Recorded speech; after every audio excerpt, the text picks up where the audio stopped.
ओम नमः शिवाय। हर हर महादेव। आप सभी को सोमवार व्रत की हार्दिक शुभकामनाएं।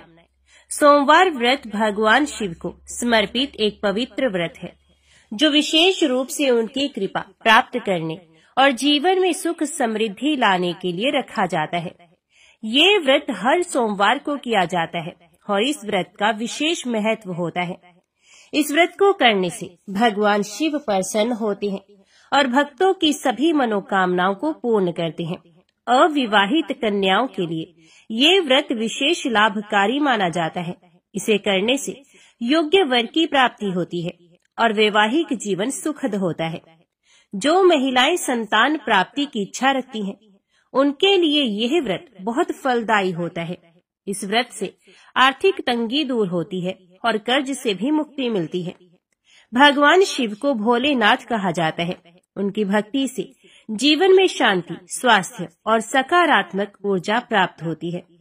सोमवार व्रत करने से जन्म जन्मांतर के पाप नष्ट होते हैं और व्यक्ति को मोक्ष की प्राप्ति होती है। यदि जीवन में कोई संकट या बाधा आ रही हो तो सोमवार व्रत करने से सभी समस्याएं समाप्त हो जाती हैं। इस व्रत को करने के लिए प्रातः स्नान कर स्वच्छ वस्त्र धारण करें और व्रत का संकल्प लें। घर या शिव मंदिर में जाकर भगवान शिव का जल, दूध, दही, शहद, बेलपत्र और गंगा जल से अभिषेक करें। ओम नमः शिवाय मंत्र का जाप करें और शिव चालीसा का पाठ करें। दिन भर फलाहार करें और निराहार व्रत भी रखा जाता है। शाम के समय फिर से भगवान शिव की पूजा करें और सोमवार व्रत कथा को पढ़ें अथवा सुनें। शिव आरती करें और प्रसाद वितरण करें। अगले दिन प्रातः किसी ब्राह्मण या जरूरतमंद को भोजन कराकर व्रत का पारण करें। ये व्रत हर सोमवार किया जाता है या फिर 16 सोमवार तक लगातार यह व्रत करने से विशेष फल की प्राप्ति होती है। और श्रावण मास में किए जाने वाले सोमवार व्रत का भी विशेष महत्व होता है। सोमवार व्रत भगवान शिव की कृपा पाने और जीवन में सुख समृद्धि लाने का एक उत्तम साधन है। जो भी श्रद्धालु इसे श्रद्धा और भक्ति के साथ करता है, उसे भगवान शिव का आशीर्वाद प्राप्त होता है और उसके जीवन की सभी परेशानियां दूर हो जाती हैं। अभी सुनिए सोमवार की पौराणिक व्रत कथा। आर्याव्रत में चित्रवर्मा नाम से प्रसिद्ध एक राजा थे। वे दुष्टों को दंड देने के लिए यमराज के समान समझे जाते थे। वे धर्म मर्यादाओं के रक्षक, कुमार्गामी पुरुषों को दंड देकर राह पर लाने वाले, समस्त यज्ञों का अनुष्ठान करने वाले और शरणार्थियों की रक्षा करने में समर्थ थे। भगवान शिव और विष्णु में उनकी बड़ी भक्ति थी। राजा चित्रवर्मा ने अनेक परम पराक्रमी पुत्रों को पाकर अंत में एक सुंदर मुख वाली कन्या प्राप्त की। एक दिन राजा ने जातक के लक्षण जानने वाले श्रेष्ठ ब्राह्मणों को बुलाकर कन्या की जन्म कुंडली के अनुसार भावी फल पूछे। तब उन ब्राह्मणों में से एक बहुज्ञ विद्वान ने कहा, महाराज, यह आपकी कन्या सीमंतनी नाम से प्रसिद्ध होगी।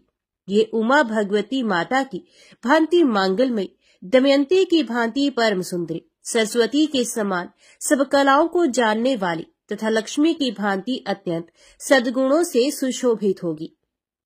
ये 10,000 वर्षों तक अपने स्वामी के साथ आनंद भोगेगी और 8 पुत्रों को जन्म देकर उत्तम सुख का उपभोग करेगी। तत्पश्चात एक दूसरे ब्राह्मण ने कहा, यह कन्या 14वें वर्ष में विधवा हो जाएगी। ये वज्रघात के समान दारुण वचन सुनकर राजा 2 घड़ी तक चिंता में डूबे रहे। तदंतर सब ब्राह्मणों को विदा करके राजा ने सब कुछ भाग्य के अनुसार ही होता है ऐसा समझकर चिंता छोड़ दी। सीमंतनी धीरे धीरे सयानी हुई। अपनी सखी के मुख से भावी वैधव्य की बात सुनकर उसे बड़ा खेद हुआ। उसने चिंता मगन होकर याज्ञवल्क्य मुनि की पत्नी मैत्रेयी जी से पूछा, माताजी, मैं आपके चरणों की शरण में आई हूँ। मुझे सौभाग्य बढ़ाने वाले सत्कर्म का उपदेश दीजिए। इस प्रकार शरण में आई हुई राजकन्या से पतिव्रता मैत्रेयी ने कहा, सुंदरी, तो शिव सहित पार्वती जी की शरण में जा और सोमवार को एकाग्रचित हो स्नान और उपवास पूर्वक स्वच्छ वस्त्र धारण करके शिव और पार्वती का पूजन कर। सोमवार के दिन शिव और पार्वती की आराधना करती रहे। इससे बड़ी भारी आपत्ति पड़ने पर भी तो उससे मुक्त हो जाएगी। घोर से घोर एवं भयंकर महाकलेश में पड़कर भी शिव पूजा ना छोड़ना, उसके प्रभाव से महान भय से पार हो जाओगी। इस प्रकार सीमंतिनी को आश्वासन देकर पतिव्रता मैत्रेयी आश्रम को चली गई। राजकुमारी ने उनके कथन अनुसार भगवान शिव का पूजन प्रारंभ किया।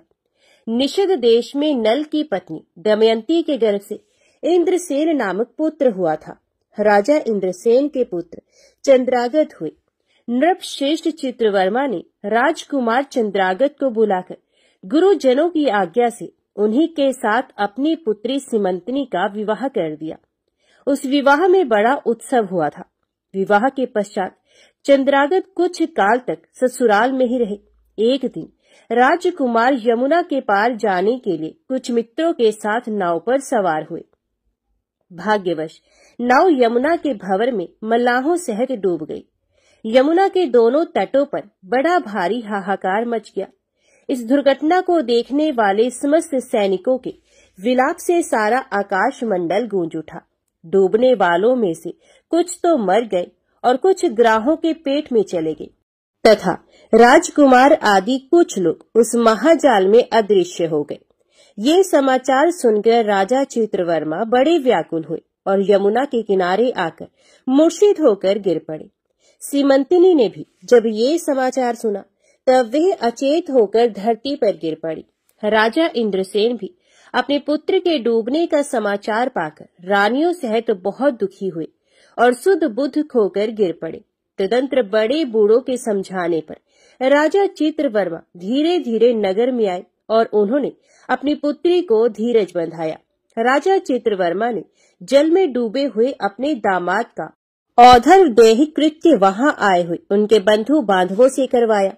पतिव्रता सीमंतिनी ने चीता में बैठकर पतिलोक में जाने का विचार किया, किंतु उसके पिता ने स्नेहवश उसे रोक लिया। तब वे विधवा जीवन व्यतीत करने लगी। मुनि पत्नी मैत्रेयी ने जिस शुभ सोमवार व्रत का उपदेश दिया था, उसे सदाचार परायणा सीमंतिनी ने विधवा होने पर भी नहीं छोड़ा। इस प्रकार 14वें वर्ष की आयु में अत्यंत दारुण दुख पाकर वे भगवान शिव के चरणार विंदों का चिंतन करने लगी। शिव की आराधना करते करते उसके 3 वर्ष व्यतीत हो गए। उधर पुत्र शोक से उन्मत्त हुए राजा इंद्रसेन को बलपूर्वक दबाकर उनके भाइयों ने सारा राज्य छीन लिया और उन्हें पत्नी सहित पकड़कर कारागृह में डाल दिया। इंद्रसेन के पुत्र चंद्रागत यमुना के जल में डूबने पर नीचे नीचे गहराई में उतरने लगे। बहुत नीचे जाने पर उन्होंने नाग वधुओं को जल क्रीड़ा में निमग्न देखा। राजकुमार को देखकर वे भी विस्मित हुए और उन्हें पाताल लोक में ले गए। वहां चंद्रागत ने तक्षक नाग के परम अद्भुत रमणीय नगर में प्रवेश किया और इंद्र भवन के समान मनोहर एक सुंदर महल देखा, जो बड़े बड़े रत्नों की प्रकाशमान किरणों से उद्दीप्त हो रहा था। भगवान सूर्य के समान तेजस्वी तक्षक नाग को सभा भवन में विराजमान देख परम बुद्धिमान राजकुमार ने प्रणाम किया और हाथ जोड़कर खड़े हो गए। तक्षक के तेज से उनके नेत्र चौंधे आ गए। नागराज ने भी मनोरम राजकुमार को देखकर उन नागिनों से पूछा, ये कौन है और कहां से आया है? उन्होंने उत्तर दिया, हमने इसे यमुना जल में देखा है और इसके कुल तथा नाम का परिचय न होने के कारण आपके पास ले आई हैं।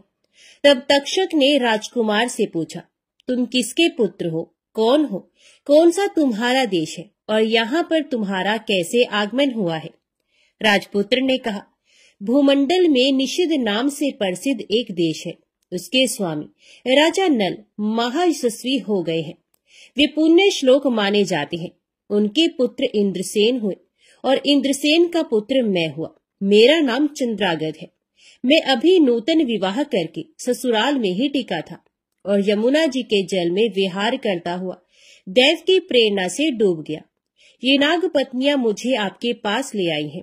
जन्मांतर के उपार्जित पुण्यों के प्रभाव से यहाँ मैंने आपके चरणार विंदों का दर्शन किया है। आज मैं धन्य हूँ। मेरे माता पिता कृतार्थ हो गए, क्योंकि आपने दया करके मेरी ओर देखा और मुझसे वार्तालाप किया है। इस प्रकार अत्यंत मनोहर उदारता पूर्ण वचन सुनकर तक्षक ने कहा, राजकुमार, तुम भय न करो, धैर्य रखो और बताओ, तुम संपूर्ण देवताओं में किसकी पूजा करते हो?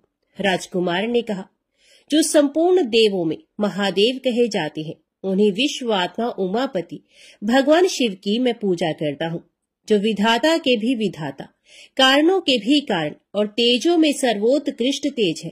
वे भगवान शिव मेरी परम गति हैं, जो अत्यंत निकट होकर भी पाप से दूषित चित्त वाले पुरुषों के लिए बहुत दूर है, तथा जिनके तेज की कोई सीमा नहीं, जो अग्नि, भूमि, वायु, जल और आकाश में भी स्थित है। ये विश्वात्मा भगवान सदाशिव हम सबके लिए परम पूजनीय है, जो संपूर्ण भूतों के साक्षी, सबकी आत्मा में स्थित रहने वाले परमेश्वर तथा निरंजन है।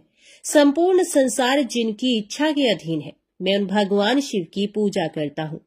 ज्ञानी पुरुष जिन्हें एक आदि और पुराण पुरुष कहते हैं, गुणों के भेद से जिनमें भिन्नता की प्रतीति होती है, जिन्हें कोई तो क्षेत्रज्ञ, कोई तुरय और कोई कूटस्थ कहते हैं, ये भगवान शिव मेरे परमाश्रय हैं, जो चैतन्यमय अचिंत्य तत्व है, जिनके तेज का कहीं अंत नहीं। श्रुति के नेति नेति वचनों से तदभिन्न समस्त वस्तुओं का बाध करके जिनके स्वरूप का निश्चय किया गया है, तथा आत्मज्ञानी पुरुषों के भी मन और वाणी की वृत्तियां जिनका स्पर्श नहीं कर पाती हैं, वे ही ये भगवान शिव मेरे परम पूजनीय हैं। जिनका प्रसाद पाकर साधु पुरुष अत्यंत उज्जवल इंद्रपद की भी अभिलाषा नहीं रखते, तथा कर्मों की अर्गला और काल चक्र को लांघकर निर्भय होकर विचरते हैं, वे भगवान शिव मेरी परम गति हैं। जिनकी स्मृति चांडाल की योनि में जन्म पाने वाले मनुष्यों के भी समस्त पाप रूपी रोगों का नाश करती है, तथा जिनका संपूर्ण रूप श्रुतियों के लिए भी ढूंढने योग्य है, उन्हीं भगवान शिव के उद्देश्य से मैं सदैव पूजा करता हूँ। देव नदी गंगा जिनके मस्तक पर स्थान पाकर सुशोभित होती है, भगवती जगदम्बिका जिनके अर्धांग में निवास करती है, तक्षक और वासुकी दोनों नागराज जिनके कानों के कुंडल हैं, वे चंद्रशेखर भगवान शिव मेरे परमाश्रय हैं।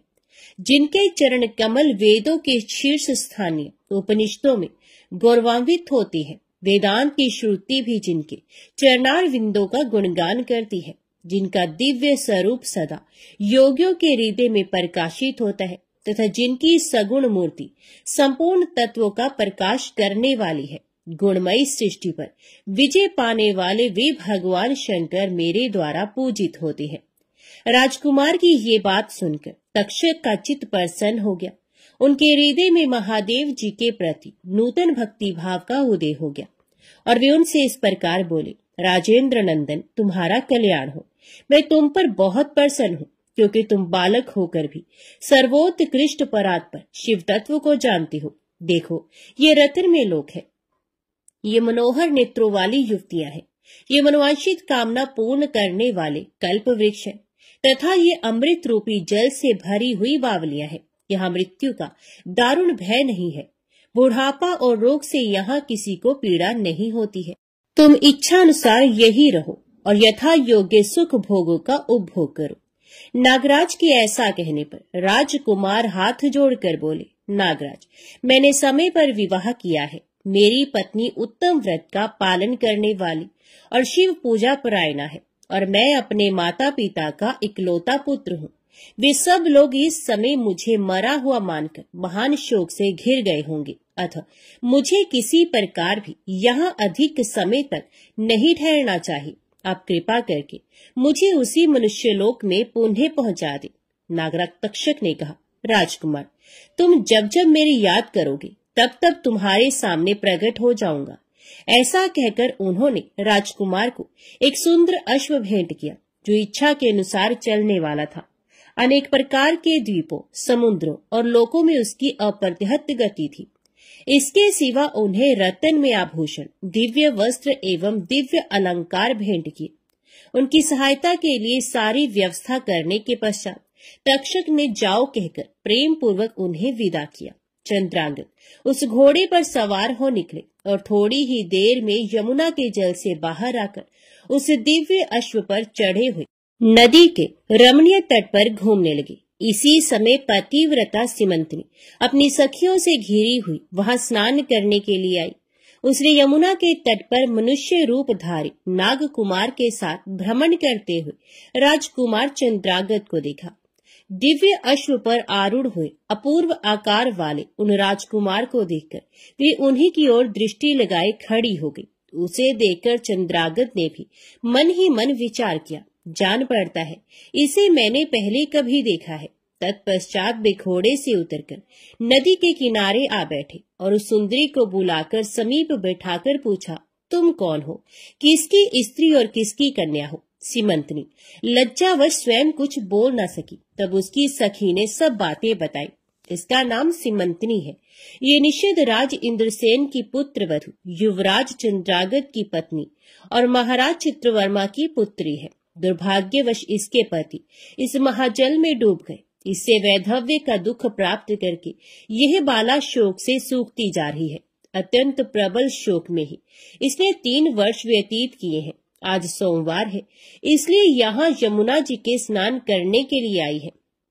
इसके ससुर का राज्य भी शत्रु ने छीन लिया है, बलपूर्वक उस पर अधिकार जमा लिया है और वे महाराज अपनी पत्नी के साथ उनकी कैद में पड़े हैं।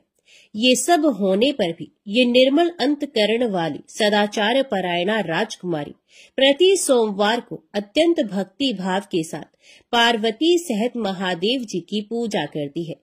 उत्तम व्रत का पालन करने वाली सिमंतनी ने अपनी सखी के मुख से सब बातें कहलवाकर स्वयं भी राजकुमार से पूछा, आप कौन हैं? आपके पार्श्ववर्ती ये दोनों पुरुष कौन है? आपने मेरे वृत्तांत को एक स्नेही की भांति क्यों पूछा है? महाबाहो, मुझे ऐसा जान पड़ता है कि पहले मैंने आपको कहीं देखा है। आप मुझे स्वजन की भांति प्रतीत होते हैं। इतना कहकर राजकुमारी सिमंतनी नेत्रों से आंसू की धारा बहाती हुई बहुत देर तक फूट फूट कर रोती रही और मूर्छित होकर पृथ्वी पर गिर पड़ी। अपनी प्रियतमा के शोक का कारण सुनकर चंद्रागत भी शोक से व्याकुल हो 2 घड़ी तक चुपचाप बैठे रहे। तदंतर सिमंतनी उठकर राजकुमार की ओर बारंबार निहारने लगी। उसने पहले देखे हुए अंग चिन्हों, स्वर आदि लक्षणों, अवस्था के प्रमाण तथा रूप रंग आदि की परीक्षा करके ये निश्चय किया कि ये अवश्य ही मेरे पति हैं, क्योंकि मेरा हृदय प्रेम से अधीर होकर इन्हीं में अनुरक्त हुआ है। परंतु क्या मुझ अभागिनी को अपने मरे हुए पति का दर्शन हो सकता है? ये स्वप्न है या भ्रम? अथवा मुनि पत्नी मैत्रेयी ने जो मुझे ये कहा था कि तुम भारी से भारी विपत्ति में पड़ने पर भी इस व्रत का पालन करती रहना, उसी का तो ये फल नहीं है। एक श्रेष्ठ ब्राह्मण ने मेरा 10,000 वर्षों का सौभाग्य बतलाया था। उन ब्राह्मण देवता का ये वचन अवश्य सत्य होगा, ये ईश्वर के बिना कौन जान सकता है। इधर प्रतिदिन मुझे मंगल सूचक शुभ शगुन दिखाई देते हैं। पार्वती देवी के प्राणनाथ भगवान शिव के प्रसन्न होने पर देहधारियों के लिए कौन सी वस्तु दुर्लभ हो सकती है। इस प्रकार भांति भांति से विचार करके उसका संदेह दूर हुआ। तब लज्जा से उसने अपना मुख नीचे की ओर कर लिया। उस समय राजकुमार ने कहा, भद्रे, मैं तुम्हारे पति के शोक संतप्त माता पिता से ये समाचार बतलाने के लिए जा रहा हूँ। तुम्हारा कल्याण हो, तुम्हारे पति तुमसे शीघ्र ही मिलेंगे। यो कहकर राजकुमार घोड़े पर सवार हुए और अपने दोनों सहायकों के साथ शीघ्र ही अपने राज्य में पहुंचे। वहां नागरोद्यान के समीप स्थित होकर उन्होंने नागराज के पुत्र को राज सिंहासन पर अधिकार जमाए बैठे हुए बंधुओं के समीप भेजा। नागकुमार ने शीघ्र जाकर उन सब से कहा, तुम सब लोग महाराज इंद्रसेन को अविलंब कारागृह से मुक्त करो और सिंहासन छोड़कर हट जाओ। महाराज के पुत्र चंद्रागत पाताल लोक से लौटकर यहाँ आए हैं। तुम आनाकानी ना करो, नहीं तो चंद्रागत के बाण तुम्हारे प्राण हर लेंगे। वे यमुना जी के जल में डूबकर नागराज तक्षक के घर जा पहुंचे थे। वहां से उनकी सहायता पाकर पुण्य इस लोक में लौटे हैं। नागकुमार की कही हुई ये सारी बातें सुनकर शत्रुओं ने भी बहुत अच्छा कहकर उनकी आज्ञा स्वीकार की और महाराज इंद्रसेन को उनके खोए हुए पुत्र के पुनः लौट आने का समाचार बताकर उनका सिंहासन उन्हें लौटा दिया। महाराज को प्रसन्न करके भी वे लोग भयभीत बने रहे। मेरा पुत्र आ रहा है, ये बात सुनकर राजा प्रेम के आंसू बहाते हुए आनंद में डूब गए। यही दशा महारानी की भी थी। तदंतर सब नागरिक, वृद्ध, मंत्री और पुरोहित आगे जाकर चंद्रागत से मिले और उन्हें हृदय से लगाकर महाराज के समीप ले आए। अपने भवन में प्रवेश करके अश्रु वर्षा करते हुए राजकुमार ने माता पिता के चरणों में प्रणाम किया। चरणों में पड़े हुए पुत्र को उठाकर राजा ने अश्रु सिक्त हृदय से लगा लिया।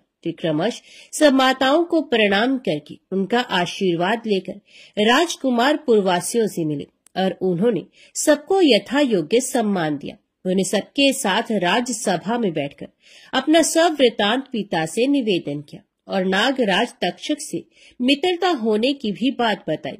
राजकुमार का चित्र देख और सुनकर राजा इंद्रसेन हर्ष से विवल हो गए। उन्होंने अपने मन में यही माना कि मेरी पुत्र वधू ने भगवान महेश्वर की आराधना करके इस अनुपम सौभाग्य का अर्जन किया है। निषदराज ने ये मंगलमय वार्ता दूतों के द्वारा महाराज चित्रवर्मा को भी कहला दी। ये अमृतमय वार्ता सुनकर महाराज चित्रवर्मा आनंद से विवल हो गए और बड़े वेग से उठकर उन्होंने संदेश वाहकों को उपहार में बहुत धन दिया।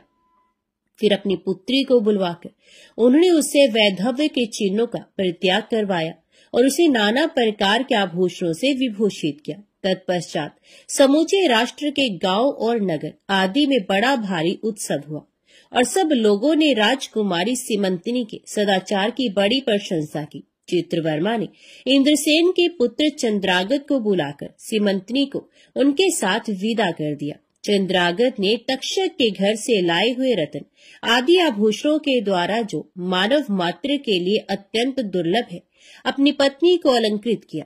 तपे हुए स्वर्ण के समान सुशोभित 40 कोस तक जाने वाली सुगंध से युक्त दिव्य अंगराग से सीमंतिनी की बड़ी शोभा हो रही थी।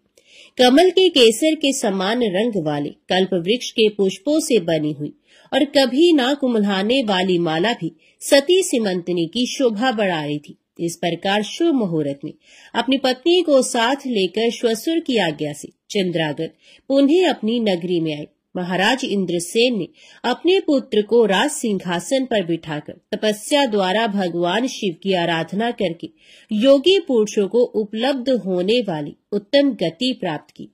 राजा चंद्रागत ने अपनी धर्म पत्नी सीमंतिनी के साथ 10,000 वर्षों तक नाना प्रकार के विषयों का उपभोग किया। उन्होंने 8 पुत्रों और 1 कन्या को जन्म दिया। सीमंतिनी प्रतिदिन भगवान महेश्वर की पूजा करती हुई अपने स्वामी के साथ सुखपूर्वक रहने लगी। उसने सोमवार व्रत के प्रभाव से अपना खोया हुआ सौभाग्य प्राप्त कर लिया। ओम नमः शिवाय। हर हर महादेव। अभी सुनिए 16 सोमवार की व्रत कथा। एक बार भगवान शिवजी पार्वती जी के साथ भ्रमण करते हुए मृत्यु लोक की अमरावती नगरी में पहुंचे। उस नगर के राजा ने भगवान शिव का एक विशाल मंदिर बनवा रखा था। शिव और पार्वती उस मंदिर में रहने लगे। एक दिन पार्वती ने भगवान शिव से कहा कि हे प्राणनाथ, आज मेरी चौसर खेलने की इच्छा हो रही है। पार्वती की इच्छा जानकर शिव पार्वती के साथ चौसर खेलने बैठ गए। खेल प्रारंभ होते ही उस मंदिर का पुजारी वहां आ गया। माता पार्वती जी ने पुजारी जी से पूछा कि हे पुजारी जी, ये बताइए कि इस बाजी में किसकी जीत होगी। तो ब्राह्मण ने कहा कि महादेव जी की, परंतु चौसर में शिव जी की पराजय हुई और माता पार्वती जी की जीत हुई। तब ब्राह्मण को उन्होंने झूठ बोलने के अपराध में कोढ़ी होने का श्राप दिया। शिव और पार्वती उस मंदिर से कैलाश पर्वत पर लौट गए। पार्वती जी के श्राप के कारण पुजारी कोढ़ी हो गया।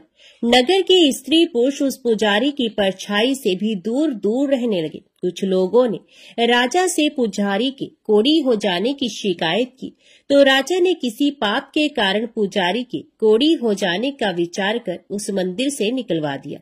उसकी जगह दूसरे ब्राह्मण को पुजारी बना दिया गया। कोढ़ी पुजारी मंदिर के बाहर बैठकर भिक्षा मांगने लगा। कई दिनों के पश्चात स्वर्गलोक की कुछ अप्सराएं उस मंदिर में पधारी और उसे देखकर अप्सराओं ने कारण पूछा। पुजारी ने उन्हें भगवान शिव और पार्वती जी के चौसर खेलने और पार्वती जी के शाप देने की सारी कहानी कह सुनाई।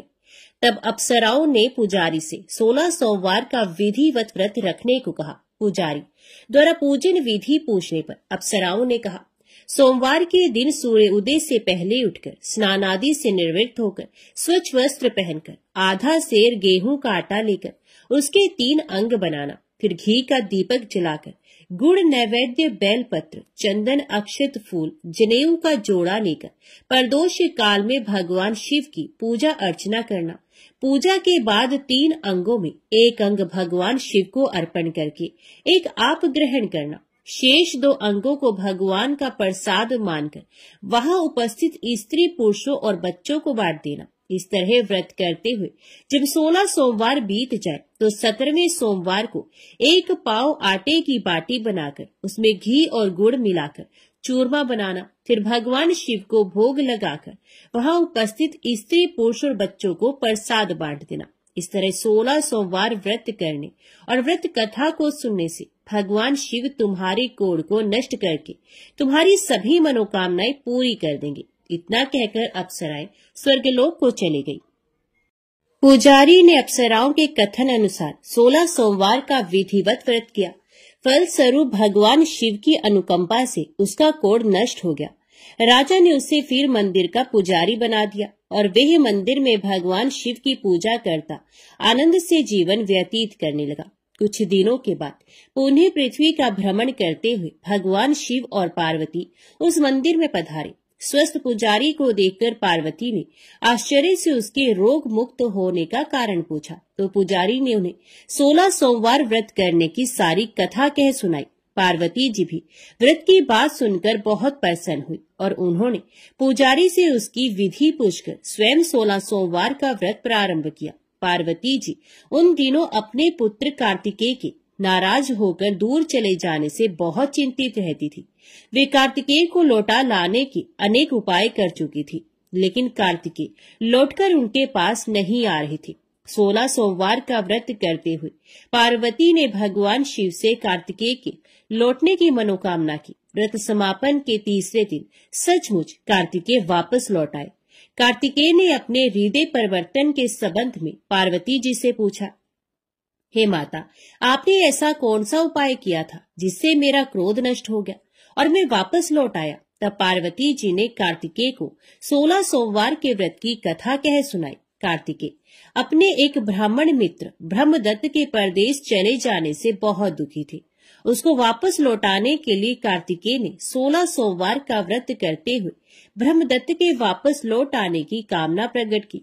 व्रत के समापन के कुछ दिनों के बाद मित्र लौट आया। ब्राह्मण ने कार्तिकेय से कहा, प्रिय मित्र, तुमने ऐसा कौन सा उपाय किया जिससे परदेश में मेरे विचार एकदम परिवर्तित हो गए और मैं तुम्हारा स्मरण करते हुए लौट आया।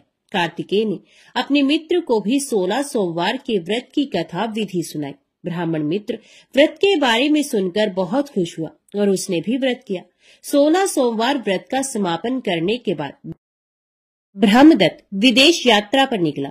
वह नगर के राजा हर्षवर्धन की बेटी राजकुमारी गुंजन का स्वयंवर हो रहा था। वहां के राजा ने प्रतिज्ञा की थी कि एक हथिनी यह माला जिसके गले में डालेगी वे अपनी पुत्री का विवाह उसी से करेगा। ब्राह्मण भी उत्सुकतावश महल में चला गया। वहां कई राज्यों के राजकुमार बैठे थे। तभी एक सजी धजी हथिनी सूंड में जयमाला लिए वहां आई। हथिनी ने ब्राह्मण के गले में जयमाला डाल दी। फलस्वरूप राजकुमारी का विवाह ब्राह्मण से हो गया। एक दिन उसकी पत्नी ने पूछा, हे प्राणनाथ, आपने कौन सा शुभ कार्य किया था जो उस हथिनी ने राजकुमारों को छोड़कर आपके गले में जयमाला डाल दी? ब्राह्मण ने 16 सोमवार व्रत की विधि बताई। अपने पति से 16 सोमवार का महत्व जानकर राजकुमारी ने पुत्र की इच्छा से 16 सोमवार का व्रत किया। निश्चित समय पर भगवान शिव की अनुकंपा से राजकुमारी के एक सुंदर सुशील व स्वस्थ पुत्र पैदा हुआ। पुत्र का नामकरण गोपाल के रूप में हुआ। बड़ा होने पर पुत्र गोपाल ने भी माँ से एक दिन प्रश्न किया कि मैंने तुम्हारे ही घर में जन्म लिया, इसका क्या कारण है? माता गुंजन ने पुत्र को 16 सोमवार व्रत की जानकारी दी। व्रत का महत्व जानकर गोपाल ने भी व्रत करने का संकल्प किया। गोपाल जब 16 वर्ष का हुआ तो उसने राज्य पाने की इच्छा से 16 सोमवार का विधिवत व्रत किया। व्रत समापन के बाद गोपाल घूमने के लिए समीप के नगर में गया। वहां के वृद्ध राजा ने गोपाल को पसंद किया और बहुत धूमधाम से अपनी पुत्री राजकुमारी मंगला का विवाह गोपाल के साथ कर दिया। 16 सोमवार के व्रत करने से गोपाल महल में पहुंचकर आनंद से रहने लगा। 2 वर्ष बाद वृद्ध राजा का निधन हो गया तो गोपाल को उस नगर का राजा बना दिया गया। इस तरह 16 सोमवार व्रत करने से गोपाल की राज्य पाने की इच्छा पूर्ण हुई। राजा बनने के बाद भी वे विधिवत 16 सोमवार का व्रत करता रहा। व्रत के समापन पर 17वें सोमवार को गोपाल ने अपनी पत्नी मंगला से कहा कि व्रत की सारी सामग्री लेकर वे समीप के शिव मंदिर में पहुंचे। पति की आज्ञा का उल्लंघन करके सेवकों द्वारा पूजा की सामग्री मंदिर में भेज दी, स्वयं मंदिर नहीं गई। जब राजा ने भगवान शिव की पूजा पूरी की तो आकाशवाणी हुई, हे राजन, तेरी रानी ने 16 सोमवार व्रत का अनादर किया है, सो रानी को महल से निकाल दे, नहीं तो तेरा सब वैभव नष्ट हो जाएगा। आकाशवाणी सुनकर उसने तुरंत महल में पहुंचकर अपने सैनिकों को आदेश दिया कि रानी को दूर किसी नगर में छोड़ाओ। सैनिकों ने राजा की आज्ञा का पालन करते हुए उसे तत्काल घर से निकाल दिया। रानी भूखी प्यासी उस नगर में भटकने लगी। रानी को उस नगर में एक बुढ़िया मिली। ये बुढ़िया सूत काट कर बाजार बेचने जा रही थी, लेकिन इस बुढ़िया से सूत उठ नहीं रहा था। बुढ़िया ने रानी से कहा, बेटी, यदि तुम मेरा सूत उठाकर बाजार तक पहुंचा दो और सूत बेचने में मेरी मदद करो तो मैं तुम्हें धन दूंगी। रानी ने बुढ़िया की बात मान ली, लेकिन जैसे ही रानी ने सूत की गठरी को हाथ लगाया तभी जोर की आंधी चली और गठरी खुल जाने से सारा सूत आंधी में उड़ गया। बुढ़िया ने उसे फटकार कर भगा दिया। रानी चलते चलते नगर में एक तेली के घर पहुंची। उस तेली ने तरस खाकर रानी को घर में रहने के लिए कह दिया, लेकिन तभी भगवान शिव के प्रकोप से तेली के तेल से भरे मटके एक एक करके फूटने लगे। तेली ने भी भगा दिया। भूख प्यास से व्याकुल रानी वहां से आगे गई और चल पड़ी। रानी ने एक नदी पर जल पीकर अपनी प्यास शांत करनी चाही तो नदी का जल उसके स्पर्श से सूख गया। अपने भाग्य को कोसती हुई रानी आगे चल दी। चलते चलते रानी एक जंगल में पहुंची। उस जंगल में एक तालाब था, उसमें निर्मल जल भरा हुआ था। निर्मल जल देखकर रानी की प्यास तेज हो गई, जल पीने लगी। रानी ने तालाब की सीढ़ियां उतरकर जैसे ही जल को स्पर्श किया तभी उस जल में असंख्य कीड़े उत्पन्न हो गए। रानी ने दुखी होकर उस गंदे जल को पीकर अपनी प्यास शांत की। रानी ने एक पेड़ की छाया में बैठकर कुछ देर आराम करना चाहा तो उस पेड़ के पत्ते पल भर में सूखकर बिखर गए। रानी दूसरे पेड़ के नीचे जाकर बैठी। जिस पेड़ के नीचे बैठती वही सूख जाता। वन और सरोवर की ये दशा देखकर वहां के गवाले बहुत हैरान हुए। गवाले रानी को समीप के मंदिर में पुजारी जी के पास ले गए। रानी के चेहरे को देखकर ही पुजारी जान गए कि रानी अवश्य किसी बड़े घर की है, भाग्य के कारण दर दर भटक रही है। पुजारी ने रानी से कहा, पुत्री, तुम कोई चिंता नहीं करो, मेरे साथ इस मंदिर में रहो, कुछ ही दिनों में सब ठीक हो जाएगा। पुजारी की बातों से रानी को बहुत सांत्वना मिली। रानी उस मंदिर में रहने लगी। रानी भोजन बनाती तो सब्जी जल जाती, आटे में कीड़े पड़ जाते, जल से बदबू आने लगती। पुजारी भी रानी के दुर्भाग्य से बहुत चिंतित होते हुए बोली, हे पुत्री, अवश्य ही तुझसे कोई अनुचित काम हुआ है जिसके कारण देवता तुझसे नाराज हैं और उनकी नाराजगी के कारण ही तुम्हारी ये दशा हुई है। पुजारी की बात सुनकर रानी ने अपने पति के आदेश पर मंदिर में न जाकर शिव की पूजा नहीं करने की सारी कथा कह सुनाई। तो पुजारी ने कहा, अब तुम कोई चिंता मत करो, कल सोमवार है और कल से तुम 16 सोमवार के व्रत करना शुरू कर दो। भगवान शिव अवश्य तुम्हारे दोषों को क्षमा कर देंगे। पुजारी की बात मानकर रानी ने 16 सोमवार के व्रत प्रारंभ कर दिए। रानी सोमवार का व्रत करके शिव की विधिवत पूजा अर्चना की और व्रत कथा सुनने लगी। जब रानी ने 17वें सोमवार को विधिवत व्रत का समापन किया तो उधर उसके पति राजा के मन में रानी की याद आई। राजा ने तुरंत अपने सैनिकों को रानी को ढूंढकर लाने के लिए भेजा। रानी को ढूंढते हुए सैनिक मंदिर में पहुंचे और रानी से लौटकर चलने के लिए कहा। पुजारी ने सैनिकों से मना कर दिया और सैनिक निराश होकर लौट गए। उन्होंने लौटकर राजा को सारी बात बताई। राजा स्वयं उस मंदिर में पुजारी के पास पहुंचे और रानी को महल से निकाल देने के कारण पुजारी जी से क्षमा मांगी। पुजारी जी ने राजा से कहा, ये सब भगवान शिव के प्रकोप के कारण हुआ है। इतना कहकर रानी को विदा किया। राजा के साथ रानी महल में पहुंची। महल में बहुत खुशियां मनाई गई। पूरे नगर को सजाया गया। राजा ने ब्राह्मणों को अन्न, वस्त्र और धन का दान किया। नगर में निर्धनों को वस्त्र बांटे गए। रानी 16 सोमवार का व्रत करते हुए महल में आनंद पूर्वक रहने लगी। भगवान शिव की अनुकंपा से उसके जीवन में सुख ही सुख भर गए। 16 सोमवार के व्रत करने और कथा सुनने से मनुष्य की सभी मनोकामनाएं पूर्ण होती हैं और जीवन में किसी तरह की कमी नहीं होती है। स्त्री पुरुष आनंद पूर्वक जीवन यापन करते हुए मोक्ष को प्राप्त होती है। ओम नमः शिवाय। हर हर महादेव। अभी सुनिए शिव चालीसा पाठ। श्री गणेश गिरजा सुवन, मंगल मूल सुजान, कहत अयोध्या दास तुम, देहु अभय वरदान। जय गिरजापति दीन दयाला, सदा करत संतन प्रतिपाला। भाल चंद्रमा सोहत नीके, कानन कुंडल नाग फनीके। अंग गौर शिरगंग बहाय, मुंड माल तन छारे लगाए। वस्त्र खाल बागंबर सोहे, छवि को देख नाग मुनि मोहे। मैना मातु की होए दुलारी, बाम अंग सोहत शव न्यारी। कर त्रिशूल सोहत शव भारी, करत सदा शत्रुन शयकारी। नंदी गणेश सोहे तहि कैसे, सागर मध्य कमल है जैसे। कार्तिक शाम और गणराव, या छवि को कह जात न गाओ। देवन जभी जाए पुकारा, तभी दुख प्रभु आप निवारा। किया उपद्रव तारक भारी, देवन सब मिल तुम्हें जुहारी। तुरत षडानन आप पठायो, लव निमेष में मार गिरायो। आप जलंधर असुर संहारा, सुयश तुम्हार विदित संसारा। त्रिपुरा सुरसन युद्ध मचाई, सबही कृपा कर लीन बचाई। किया तपही भागीरथ भारी, पूर्व प्रतिज्ञा तसु पुरारी। दानिन मह तुम सम को नाही, सेवक स्तुति करत सदाहि। वेद नाम महिमा तव गाय, अकथ अनाद भेद नहीं पाए। प्रगट उधत मंथन तेज्वाला, जरे सुरासुर भय विहाला। किन्हीं दया तहि करी सहाय, नीलकंठ तब नाम कहाय। पूजन रामचंद्र जब कीन्हा, जीत के लंक विभीषण दीन्हा। सहस कमल में हो रहे धारी, किन्हीं परीक्षा तभी पुरारी। एक कमल प्रभु राखे जोई, कमल न्यून पूजन चह सोई। कठिन भक्ति देखी प्रभु शंकर, भय प्रसन्न दिए इच्छत वर।